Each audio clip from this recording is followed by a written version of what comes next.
My Monday started at 5:30 a.m.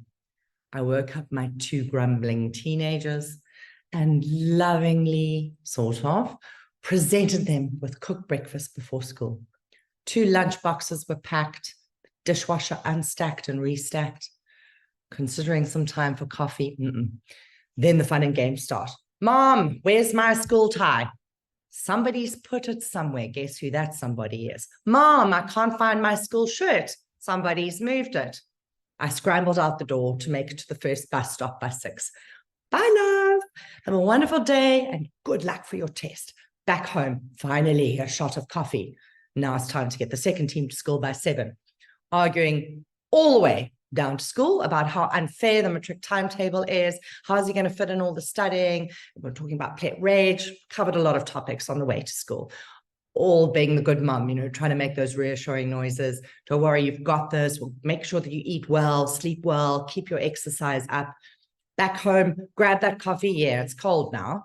And glance at my Monday calendar. Eek, overcommitted, lots of meetings, things to do. Mental checklist kicking in. Oh, quick check for laundry. Do you know, it's amazing what you find spread all over the floor. It's like a trail that leads up to the laundry basket. It doesn't quite make it into the laundry basket, but the laundry is in. Phone rings, radio interview. So I put on my best radio voice, radiating energy and control, thinking, thank goodness it's not TV. PJs and Monday hair, not such a good look. My mental checklist is still playing in my head. What time are school pickups? Hang on, do they have sport? Hockey's finished. Do they have hockey? Hang on a sec, we're down to one car. How am I going to get my eldest teen home from work? Are they fixing the garage door today or tomorrow? I can't remember. Mental note, try and book a hair appointment to avoid detention at school. Have I ordered my doctor's script? Oh, hang on a second, I don't have any groceries. Need to order 60. What am I going to make for supper? Right, it's 8:15, 3 hours after I woke up. And it's time to start my day. And I already feel exhausted. A quick walk, I didn't really feel like that one. A 10-minute listen to a book on headway.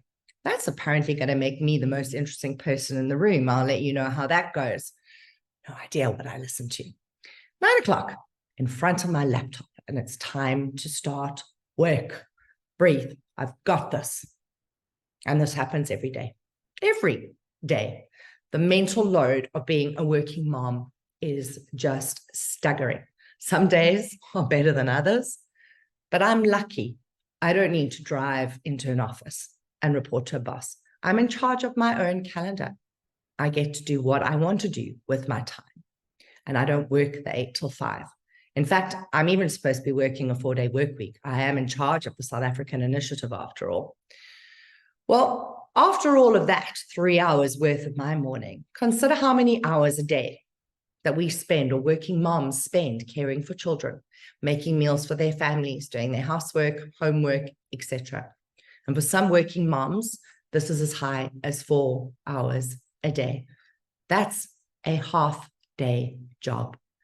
So this compounded pressure of working while parenting, including schooling and working, has left many of us, including me, feeling very overwhelmed and very fatigued, and often feeling like I'm just not living up to my own expectations across all of the roles that I have to play every single day. So it occurs to me, if I'm feeling overwhelmed and emotionally drained, just how am I going to meet all of these constant demands? How am I going to manage all of these stresses that I have every single day of my life without burning out? And is it even possible to achieve a work-life balance? I don't have the answer to that. And it's certainly not a silver bullet, but I do have some tips. And what I'd like to do is just talk a little bit about burnout and what it is. I was very fortunate to have met Judy Clippen a few times. She's a renowned burnout prevention and recovery expert. So let's start with the definition of burnout. So Judy says burnout is a state of emotional, physical, and mental exhaustion. And this is caused by excessive and prolonged stress. And burnout is a feeling of being tired or exhausted by life. Does it sound familiar for any of you? Well, it does for me. And if you ask Judy why we get burnout, she'll tell you that we stretch ourselves too long and for too long. and we do too much of what is wrong for us, and that we manage our time unwisely and our energy unwisely. But it is better to prevent a crisis than to recover from it. Well, how? Well, Judy says we need a few mindful minutes every day. We need to be eating well. We need to be exercising, and we need to be resting, and we need to be spending our energy wisely. And we need to identify what completely depletes us, what restores us, and what actually gives us the energy that we need. So if we take a pause and we look at research around the globe, it's showing that there has been a stark and very, very dramatic increase in stress and burnout in the workplace. And South Africa is absolutely no exception. In fact, we've got one of the lowest mental health scores as a component of well-being in the world. So we've got load shedding, throw in the taxi strikes, skyrocketing costs of living, just uncertainty about the future. All of this, and continuing to try to perform at pre-COVID levels, as well as maintaining our personal and family relationships. Well, I don't know about you, but it's not that easy to do. The reality is that life is very hard right now. And for many employees, showing up to work and trying to deliver your best is just about impossible. Many working women in particular are worn completely thin. And while a lot of us will put on a brave face at work, leaders need to be aware that burnout is a very, very stark reality. So let's think about that. I think our health and our workplaces are intrinsically linked. So we're seeing study after study that show that work flexibility is absolutely crucial to help combat stress and burnout. And I think that's true. Companies are really starting to prioritize mental health more than ever, and flexible work schedules are at the very top of the list on how to do that, how to combat that sort of ever-increasing risk that employers are facing in their staff.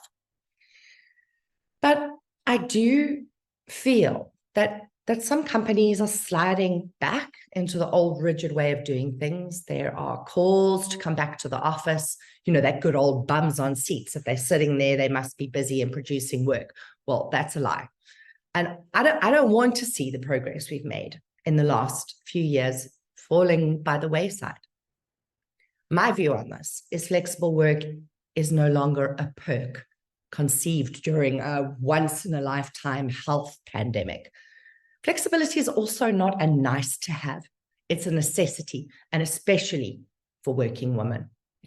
And for many working women and working mothers in South Africa, I think flexible work provides a lifeline. And without it, career advancement will not continue. More and more women will drop out of the workforce. We'll see increasing levels of burnout and mental health conditions. And research is definitely showing that if women can work flexibly, they are twice as likely to stay in the workforce and also twice as likely to excel in their careers. So flexible work really, it's so much more than just being able to work from home. It's also allowing women and men to better balance work and caring without it impacting their productivity and ability to innovate. And at the same time, just improving their well-being. So I'd like you to think about this, because often people think about flexible work as remote work. So flexible equals remote. That's not the way I would like you to see it. So while switching up where we work is one kind of flexible work, we really should also be considering when we work and for how long we are working in an average work week. So a recent 6-month trial that we've conducted with the 4-day working week was an overwhelming success. We saw reductions in stress. We saw employees banking more sleep, getting more exercise in a week, and really just finding it easier to find a balance between work and home responsibilities, kind of like a work-life rebalance or work-life integration. Balance is quite elusive. But we saw the number of sick days being taken falling by 2/3, fewer staff leaving these companies that were taking part in the trial. And really, overall, it was a win-win for employers and employees. And it showed that flexible working does, in fact, work. So I'd like you to imagine a world in which women really have the chance to balance their working and personal commitments properly. And organizations need to address burnout. We need to be making mental health and well-being a priority. We need to provide those developmental and inclusive opportunities, promote inclusive behaviors, make sure that women that are working from home or remotely are included in meetings and included and feel part of their workplaces. And we need to approach, these new hybrid working models with inclusive and very flexible policies that actually work for women that are in the workplace. So if family comes first, work does not come second. Life comes together, and the two reinforce each other. The work will get done, and it'll get done better, and we will have fully engaged parents. And we should have it all. Women and men should have time and flexibility to be with our families and our partners and our friends. This will make us better workers. I think we have to value ourselves and our families every bit as much as we value work. We also need to give ourselves permission to rest. And I also believe that having a rest ethic is a new work ethic. So whether it is a day off every week, 2 half days, or even time off every day, take some time, carve some time out for yourself and make space for flexibility and use your time and energy wisely.